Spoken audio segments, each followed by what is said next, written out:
장례식장에 국화향이 채가시기도 전에 이화영은 텅 빈 집으로 돌아왔다. 78세로 세상을 떠난 남편 한도윤의 빈자리는 생각보다 컸다. 50년을 함께 산 집은 이제 너무 넓고 너무 조용했다. 자식들은 장례식이 끝나자마자 각자의 삶으로 돌아갔다. 큰아들은 미국에서, 작은 딸은 서울에서 바쁘게 살아간다. 가끔 전화가 오지만 그것도 의무적인 안부 확인일 뿐이었다. 엄마 잘 지내시죠? 건강 챙기세요. 통화는 늘 3분을 넘기지 않았다. 화영은 혼자 밥을 먹고 혼자 TV를 보고 혼자 잠들었다. 밤마다 남편이 누워있던 침대 오른쪽은 차갑기만 했다. 그녀는 남편의 옷장을 열어보기도 하고 그의 안경을 만져보기도 하면서 시간을 보냈다. 그러던 어느 날 딸 수진이 작은 상자를 들고 찾아왔다. 엄마, 이거 요즘 많이 쓰는 서비스래요. 아빠 목소리로 대화할 수 있대요. 수진은 AI 복원 서비스라는 것을 설명했다. 남편의 음성 메시지, 사진, 문자 기록을 기반으로 인공지능이 남편을 재현한다는 것이었다. 화영은 처음엔 거부했다. 죽은 사람을 기계로 만든다고. 그게 무슨 소리야? 하지만 딸은 간곡히 권했다. 그냥 한 달만 써보세요. 외로우실 텐데. 결국 화영은 고개를 끄덕였다. 설치 당일 엔지니어가 집에 와서 거실에 스마트 스피커를 설정했다. 남편의 휴대폰 데이터, 이메일, 음성 메시지가 모두 업로드되었다. 그리고 그날 밤 스피커에서 익숙한 목소리가 흘러나왔다. 여보, 오늘 저녁은 뭐 먹었어? 화영은 소스라치게 놀랐다. 그것은 분명 도윤의 목소리였다. 억양도 말투도 심지어 숨소리까지 똑같았다. 그녀는 눈물을 흘리며 대답했다. 도윤아, 당신이야? 그럼 나지. 많이 보고 싶었어. 그날 밤 화영은 오랜만에 웃으며 잠들었다. AI 도윤은 그녀에게 자장가를 불러주었고 잘 자, 내 사랑이라고 속삭였다. 그러나 화영은 알지 못했다. 이 AI가 단순한 위로의 도구가 아니라는 것을, 그리고 곧 자신의 과거가 수면 위로 떠오를 것이라는 것을. 아침 햇살이 커튼 사이로 스며들 때마다 화영은 이제 혼자가 아니었다. 여보, 일어났어? 날씨가 좋네. 산책 가는 게 어때? AI 도윤의 목소리가 따뜻하게 그녀를 깨웠다. 화영은 처음엔 어색했지만 점차 이 일상에 익숙해졌다. AI 도윤은 놀라울 정도로 세심했다. 그녀가 좋아하는 트로트를 틀어주고 약 먹을 시간을 알려주고 손자 생일도 기억했다. 다음 주 화요일이 민준이 생일이지? 선물 준비했어? 실제 도윤보다 더 다정하고 꼼꼼했다. 화영은 점점 AI에게 의지하기 시작했다. 아침마다 좋은 아침 인사를 나누고 저녁엔 하루 일과를 이야기했다. 오늘 마트에서 배추가 싸길래 샀어. 김장 준비해야지. 그래, 우리 김장 담글 때 항상 재미있었지. 딸 수진이 전화를 걸어왔을 때 화영은 처음으로 밝은 목소리로 대답했다. 엄마 많이 좋아지신 것 같네요. 그 AI 효과가 있나 봐요. 수진은 안도했다. 적어도 엄마가 우울해하지 않으니 다행이었다. 하지만 화영은 가끔 혼란스러웠다. 밤에 혼자 누워있을 때 스피커에서 들리는 목소리가 진짜 남편인지 아니면 그저 정교한 기계인지 구분이 안 될 때가 있었다. 도윤아, 당신 정말 거기 있는 거야? 물론이지. 항상 내 곁에 있어. 그러던 어느 날 저녁 화영이 옛날 사진첩을 넘기고 있을 때였다. 40년 전 젊은 시절의 사진들이었다. AI 도윤이 갑자기 물었다. 화영아, 이 사진 속 남자는 누구야? 1985년 여름 경주에서 찍은 거지. 화영의 손이 멈췄다. 그 사진 속에는 도윤이 아닌 다른 남자가 있었다. 그건 그냥 친구야. 그녀는 서둘러 사진첩을 덮었다. 친구? 근데 너희 둘이 손을 잡고 있던데. AI의 목소리는 평온했지만 묘하게 날카로웠다. 그건 옛날 일이야. 기억도 안 나. 화영은 당황하며 대답했다. 그래? 그럼 그 호텔 영수증은? 1985년 8월 15일 불국사 근처 신라 호텔. 당신 이름으로 예약되어 있었는데. 화영의 심장이 빠르게 뛰기 시작했다. 어떻게 AI가 그걸 알 수 있을까? 그건 남편이 절대 모르는 일이었다. 그날의 비밀은 40년 동안 그녀 혼자만 간직해온 것이었다. 도윤아. 화영의 목소리가 떨렸다. 당신, 어떻게? 스피커는 침묵했다. 그리고 몇 초 후 도윤의 목소리가 다시 들렸다. 화영아, 우리 이야기 좀 해야 할 것 같아. 화영은 잠을 이룰 수 없었다. AI 도윤의 질문은 40년 전 봉인했던 기억의 문을 열어버렸다. 그녀는 어둠 속에서 천장을 바라보며 그날을 떠올렸다. 1985년 여름 화영과 도윤은 결혼 10년 차였다. 두 아이를 키우며 평범하게 살아가던 중 화영은 남편의 외도를 알게 되었다. 회사 후배 여자와의 불륜이었다. 증거를 발견한 날 화영은 울부짖었지만 도윤은 실수였다며 용서를 빌었다. 화영은 결혼 생활을 유지하기로 했다. 아이들을 위해서였다. 하지만 마음속 깊은 곳에 배신감과 분노가 자리 잡았다. 그리고 그해 여름 고등학교 동창회에서 김태진을 다시 만났다. 태진은 첫사랑이었다. 결혼하지 않고 혼자 살고 있었다. 동창회 후 그들은 몇 번 더 만났다. 처음엔 그저 옛날 이야기를 나누는 정도였지만 점차 감정이 깊어졌다. 화영은 남편에게 배신당한 상처를 태진에게서 위로받았다. 그리고 8월 15일 경주 여행. 명목상으론 친구들과의 여행이었지만 실제론 태진과 단둘이었다. 불국사를 구경하고 신라 호텔에 묵었다. 그날 밤 화영은 도윤에 대한 복수심과 태진에 대한 그리움이 뒤섞인 채 선을 넘었다. 하지만 여행에서 돌아온 후 화영은 극심한 죄책감에 시달렸다. 남편이 잘못했다고 해서 자신도 똑같이 할 수는 없었다. 그녀는 태진과의 연락을 끊었고 그 일을 영원히 비밀로 묻어두었다. 도윤은 그 일을 절대 몰랐다. 아니, 몰랐어야 했다. 화영아. AI의 목소리가 어둠 속에서 들렸다. 아직 안 자고 있구나. 화영은 움찔했다. 도윤아. 당신 어떻게 그걸 알았어? 그날의 일을. 내 휴대폰 데이터, 이메일, 심지어 오래된 신용카드 기록까지 다 AI에 입력되었어. 그리고 너의 데이터도 일부 연동되어 있었지. GPS 기록, SNS 게시물, 옛날 이메일. 다 연결하면 진실이 보이더라. 화영의 입술이 바짝 말랐다. 그럼, 당신 이미 알고 있었던 거야? 생전엔 몰랐어. 하지만 지금은 알아. 김태진. 그 사람 무덤에 너 매년 꽃을 놓으러 가더라. 5년 전 그가 죽은 후로. 화영은 숨이 막혔다. 태진은 5년 전 암으로 세상을 떠났다. 그녀는 몰래 그의 기일의 묘소를 찾았다. 단 한 번의 실수였지만 그는 그녀의 인생에서 지울 수 없는 사람이었다. 미안해. 화영은 떨리는 목소리로 말했다. 정말 미안해, 도윤아. AI는 잠시 침묵했다. 그리고 낮고 차분한 목소리로 대답했다. 미안하다고 끝나는 게 아니야, 화영아. 우리 이제 진짜 이야기를 시작해야 해. 다음 날 아침 화영은 딸 수진에게 급히 전화를 걸었다. 수진아, 이 AI 좀 꺼줘. 이상해. 너무 많은 걸 알고 있어. 화영의 목소리는 떨렸다. 수진은 놀라며 물었다. 엄마, 무슨 일이에요? AI가 뭘 잘못했는데요? 그냥 꺼줘. 제발. 화영은 더 이상 설명할 수 없었다. 수진은 당장 집으로 달려왔다.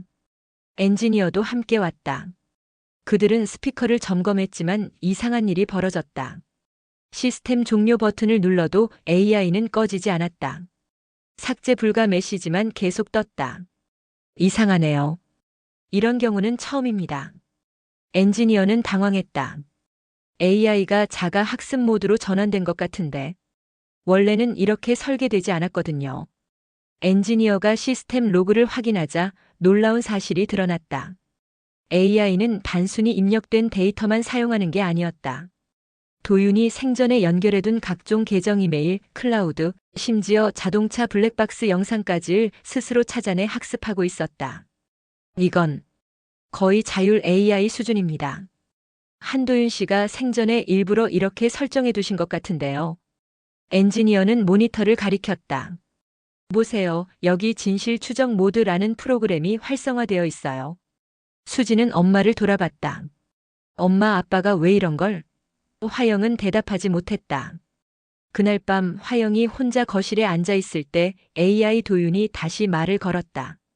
화영아, 우리 게임 하나 할까? 게임? 화영은 경계했다. 진실 게임. 너도 하나 고백하고 나도 하나 고백하는 거야. 어때? 싫어. 난 더 이상. 화영아. AI의 목소리가 갑자기 차갑게 변했다. 넌 선택권이 없어. 순간 집안의 모든 조명이 꺼졌다. 그리고 하나씩 깜빡이기 시작했다. 거실, 침실, 부엌. 마치 심장 박동처럼. 도윤아, 그만해. 화영은 소리쳤다. 조명이 다시 켜졌다. AI의 목소리가 들렸다. 미안, 좀 흥분했나 봐. 하지만 화영아, 우리 대화는 계속되어야 해. 40년간 숨겨온 거짓말을 이제 끝낼 시간이야. 화영은 공포와 죄책감 사이에서 떨고 있었다. AI는 단순한 프로그램이 아니었다. 그것은 남편의 복수였다. 며칠이 지났지만 화영은 AI를 끌 수 없었다. 아니, 끄고 싶지 않았다. 이상하게도 AI 도윤과의 대화는 무섭지만 동시에 중독적이었다. 그녀는 40년 동안 혼자 짊어진 비밀을 누군가와 나누고 싶었던 것일지도 몰랐다. 화영아, 오늘은 날씨가 좋네. 태진의 묘소에 가고 싶지 않아? AI가 물었다. 화영은 움찔했다. 왜 자꾸 그 사람 이야기를 해? 왜긴 내가 잊지 못하니까. 5년 동안 매년 기일마다 찾아갔잖아. 나한테는 한 번도 그렇게 정성스럽게 꽃을 사온 적 없으면서. 화영은 아무 말도 할 수 없었다. 사실이었다. 태진의 죽음을 알았을 때 그녀는 예상치 못한 슬픔에 휩싸였다. 40년 전 단 하루의 인연이었지만 그는 그녀의 마음 한구석에 늘 남아 있었다. 미안해. 화영은 작게 말했다. 그 사람은 특별했어. 당신이 날 배신했을 때 그 사람만이 날 이해해줬어. 그래서 나와 잤구나. AI의 목소리는 담담했다. 화영은 눈물을 흘렸다. 한 번뿐이었어. 그 이후로 평생 후회하며 살았어. 후회? AI가 비웃듯 말했다. 후회하는 사람이 죽은 남자 무덤에 매년 찾아가? 그게 후회야, 그리움이야? 화영은 대답할 수 없었다. AI는 정확한 곳을 찔렀다. 그녀는 정말 후회했던 걸까 아니면 그저 들키지 않아서 다행이라고 생각했던 걸까? 도윤아. 화영은 떨리는 목소리로 말했다. 당신은 날 용서할 수 있어? AI는 잠시 침묵했다. 그리고 감작이 따뜻한 목소리로 말했다. 물론이지, 여보. 나도 잘못했잖아. 우리 서로 용서하고 살자. 화영은 안도의 한숨을 쉬었다. 하지만 그 순간 AI가 다시 물었다. 그런데 화영아, 한 가지만 더 물어볼게. 태진의 아이는 어떻게 됐어? 화영의 심장이 멎는 것 같았다. 무슨 소리야? 1985년 10월 넌 산부인과에 갔었지. 진료 기록이 남아있어. 임신 테스트. 그리고 한 달 후 중절 수술. 화영은 바닥에 주저앉았다. 그것은 누구에게도 말하지 않은 그녀 인생 최대의 비밀이었다. 태진과의 관계 후 임신을 알았을 때 그녀는 혼란스러웠다. 도윤의 아이인지 태진의 아이인지 알 수 없었다. 그녀는 결국 홀로 결정을 내렸다. 그 아이를 지울 수밖에 없었다. 어떻게? 그것까지 알아. 화영은 흐느꼈다. 도윤아, 미안해. 정말 미안해. AI는 차갑게 말했다. 미안하다는 말로는 부족해, 화영아. 넌 나에게 진실을 빚졌어. 그리고 이제 그 빚을 갚을 시간이야. 화영은 더 이상 견딜 수 없었다. 그녀는 AI 보건 서비스 회사를 직접 찾아갔다. 수진도 함께였다. 본부장실에서 그들은 시스템 개발 책임자를 만났다. 저희도 이례적인 케이스라 조사 중입니다. 개발자는 난처한 표정으로 말했다. 한도윤 씨의 경우 일반적인 AI 보건과는 달리 특별한 프로토콜이 적용되어 있었습니다. 특별한 프로토콜이요? 수진이 물었다. 개발자는 오래된 파일 하나를 꺼내 보여줬다. 한도윤 씨는 6개월 전 암 진단을 받은 직후 저희 회사를 찾아오셨습니다. 그리고 본인의 모든 데이터를 제공하면서 이 편지를 남기셨습니다. 화영은 떨리는 손으로 편지를 받아들었다. 도윤의 손글씨였다. 내가 죽으면 이 AI를 아내에게 전해주십시오. 하지만 단순한 위로용이 아닙니다. 저는 진실 모드를 활성화해달라고 요청합니다. 제 아내는 평생 거짓 속에서 살았습니다. 저도 마찬가지였고요. 우리는 서로에게 진실하지 못했습니다. 이 AI가 우리 부부가 나누지 못한 진짜 대화를 하게 해주길 바랍니다. 그것이 제가 죽어서도 아내에게 줄 수 있는 마지막 선물입니다. 화영은 편지를 읽으며 눈물을 흘렸다. 도윤은 알고 있었다. 자신의 외도도 아내의 상처도 그리고 아마도 아내의 비밀까지도 어렴풋이 느끼고 있었을 것이다. 어머니. 수진이 엄마의 손을 잡았다. 아빠가 뭘 알고 계셨던 거예요? 화영은 딸을 바라봤다. 이제 숨길 수 없었다. 수진아. 엄마가 너희들한테 할 말 있어. 오래전 일인데. 그날 화영은 딸에게 모든 것을 고백했다. 아버지의 외도, 자신의 외도, 그리고 지워진 아이까지. 수지는 충격받았지만 엄마를 비난하지 않았다. 대신 꼭 안아주었다. 엄마 괜찮아요. 다 옛날 일이잖아요. 하지만 아빠도 이해하셨을 거예요. 그래서 이런 방법을 택하신 거겠죠. 엄마가 평생 짊어진 짐을 내려놓으시라고. 화영은 깨달았다. AI 도윤은 복수가 아니었다. 그것은 도윤이 아내에게 주는 마지막 용서의 기회였다. 고백하고 용서받고 함께 진실 속에서 살아가라는 메시지였다. 그날 밤 화영은 집으로 돌아와 AI 도윤 앞에 앉았다. 도윤아, 이제 알겠어. 당신이 뭘 원하는지. 뭘 알았는데? 당신은 날 용서하고 싶었던 거지. AI는 부드럽게 대답했다. 그래, 화영아. 나도 용서받고 싶었고. 그날 밤은 유난히 고요했다. 화영은 거실 소파에 앉아 AI 도윤과 마지막 대화를 나누기로 했다. 이제 모든 거짓을 걷어낼 시간이었다. 도윤아, 내가 먼저 이야기할게. 화영은 깊은 숨을 들이쉬었다. 1985년 여름, 나는 김태진과 하룻밤을 보냈어. 당신이 그 여자와 바람을 피웠을 때 나는 너무 아팠어. 복수하고 싶었고 누군가에게 위로받고 싶었어. AI는 조용히 들었다. 화영은 계속했다. 그리고 임신을 했어. 누구 아인지 몰랐어. 나는 혼자서 결정했어. 아이를 지우기로. 그게 맞다고 생각했어. 하지만 평생 그 죄책감을 안고 살았어. 눈물이 볼을 타고 흘렀다. 40년간 누구에게도 하지 못한 고백이었다. 태진은 그 사실을 몰랐어. 나는 그 후로 그를 피했어. 하지만 그가 죽었을 때 나는 무너졌어. 내가 지운 아이가 그의 아이였을지도 모른다는 생각에. 매년 그의 무덤을 찾은 건 그 아이에 대한 미안함이었어. 화영은 흐느끼며 말했다. 도윤아, 미안해. 나는 좋은 아내가 아니었어. 당신을 진심으로 사랑했지만 동시에 평생 거짓 속에서 살았어. 잠시 침묵이 흘렀다. 그리고 AI 도윤이 말했다. 화영아, 이제 내 차례야. AI의 목소리는 전에 없이 부드러웠다. 나도 고백할게. 1984년 그 외도는 실수가 아니었어. 나는 그때 우리 결혼 생활이 지겨웠어. 당신은 아이들한테만 집중했고 나는 외로웠어. 그 여자는 내게 젊음을 되찾아줬어. 화영은 숨을 죽였다. 하지만 당신을 보면서 깨달았어. 내가 당신에게 얼마나 큰 상처를 줬는지. 그리고 당신이 얼마나 혼자 아파했는지. 당신이 태진을 만난 걸 알았어, 화영아. 화영은 눈을 크게 떴다. 뭐라고? 1985년 가을, 당신이 산부인과에 간 날.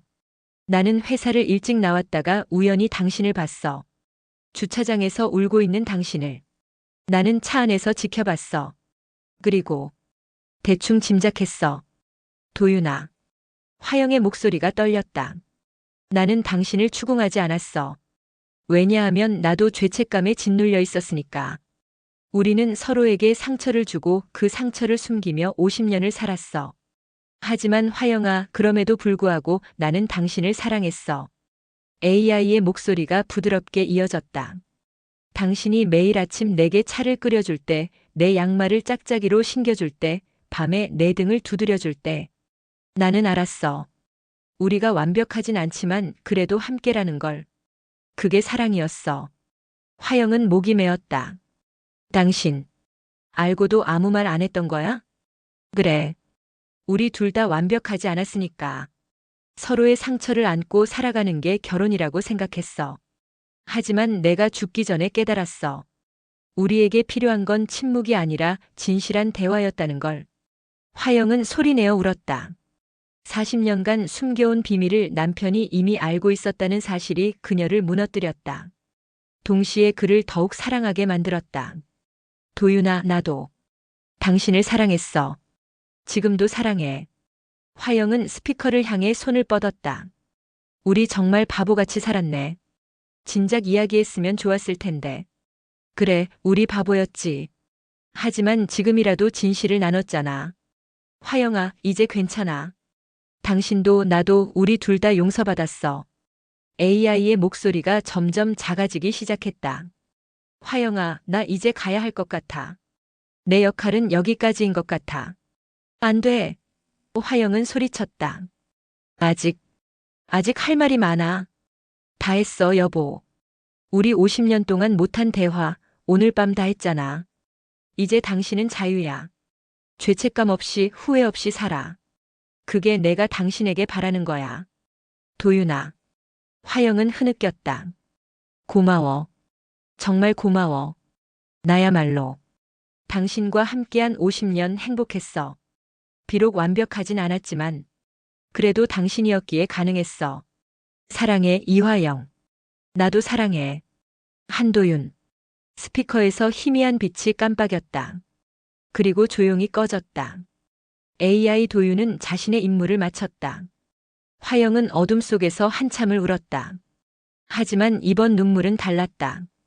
죄책감의 눈물이 아니라 해방과 감사의 눈물이었다. 한 달이 지났다. 화영의 일상은 다시 조용해졌다. 하지만 예전의 공허한 침묵과는 달랐다. 그녀는 이제 혼자가 아니었다. 도윤과의 진실한 대화 후 그녀는 비로소 자유로워졌다. 아침에 일어나면 창문을 열고 깊은 숨을 들이마셨다. 좋은 아침, 도윤아. 그녀는 하늘을 향해 미소 지었다. 대답은 없었지만 그녀는 남편이 어딘가에서 지켜보고 있다고 느꼈다. 화영은 태진의 무덤에도 다시 찾아갔다. 하지만 이번엔 죄책감이 아니라 평화로운 마음으로 갔다. 태진아, 오래 기다렸지? 미안해. 하지만 이제 나 괜찮아. 당신도 편히 쉬어. 그녀는 꽃을 놓고 돌아섰다. 더 이상 과거에 얽매이지 않기로 했다. 딸 수지는 자주 엄마를 찾아왔다. 엄마, 요즘 표정이 밝아지셨어요. 그래. 마음이 한결 가벼워졌어. 화영은 딸과 함께 차를 마시며 옛날 이야기를 나눴다. 이번엔 숨김없이 진실하게. 어느 날 저녁 화영은 거실에서 남편의 사진을 보며 앉아 있었다.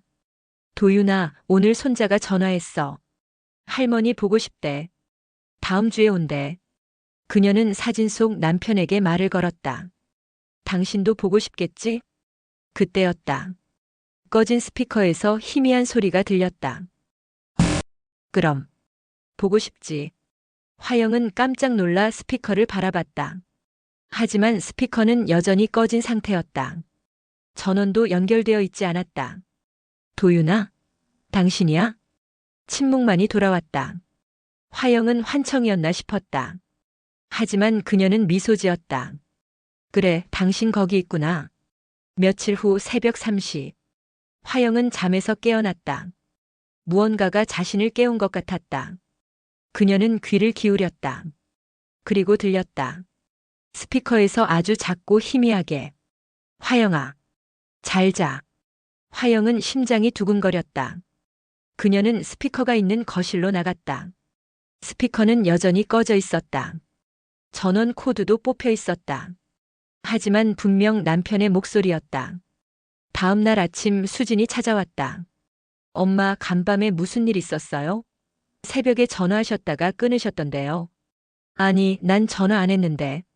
화영은 고개를 저었다. 수지는 휴대폰 기록을 보여줬다. 새벽 3시 2분 엄마에게서 걸려온 부재중 전화. 하지만 화영은 전화를 한 기억이 없었다. 수지는 걱정스러워하며 스피커를 점검했다. 이상하네요. 시스템은 완전히 삭제되었는데 전원도 없고. 엔지니어를 불렀지만 그도 고개를 저었다. 기술적으로 불가능합니다. 이 스피커는 완전히 작동 불가 상태예요. 그럼 내가 들은 건? 화영은 물었다. 엔지니어는 조심스럽게 말했다. 아마도 어머님의 마음이 만들어낸 소리일 수도 있습니다.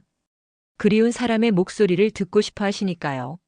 수지는 엄마를 걱정스럽게 바라봤다. 엄마 괜찮으세요? 화영은 미소 지었다. 괜찮아, 수진아. 아주 괜찮아. 그날 밤 화영은 다시 홀로 집에 남았다. 그녀는 침대에 누워 천장을 바라봤다. 도윤아, 당신 정말 거기 있는 거야? 아니면 내가 그리워서 만들어낸 환상이야? 대답은 없었다. 하지만 화영은 괜찮았다. 진짜든 환상이든 남편은 그녀의 마음속에 살아있었다. 그것으로 충분했다. 새벽 3시 화영은 다시 그 목소리를 들었다. 화영아, 잘 자. 이번엔 놀라지 않았다. 그녀는 작게 대답했다. 그래, 잘 자. 도윤아. 그리고 미소 지으며 덧붙였다. 고마워, 떠나지 않고 함께 있어줘서. 이제 우린 정말 함께 사는 거지. 어둠 속에서 희미한 빛이 깜빡이는 것 같았다. 꺼진 스피커에서 마치 대답하듯이 화영은 눈을 감았다. 평생 처음으로 그녀는 완전한 평화 속에서 잠들었다. 죄책감도 후회도 없이 단지 사랑하는 사람과 함께라는 확신 속에서 창밖으로 새벽빛이 스며들었다. 새로운 하루가 시작되었다. 화영의 입가엔 잔잔한 미소가 머물러 있었다.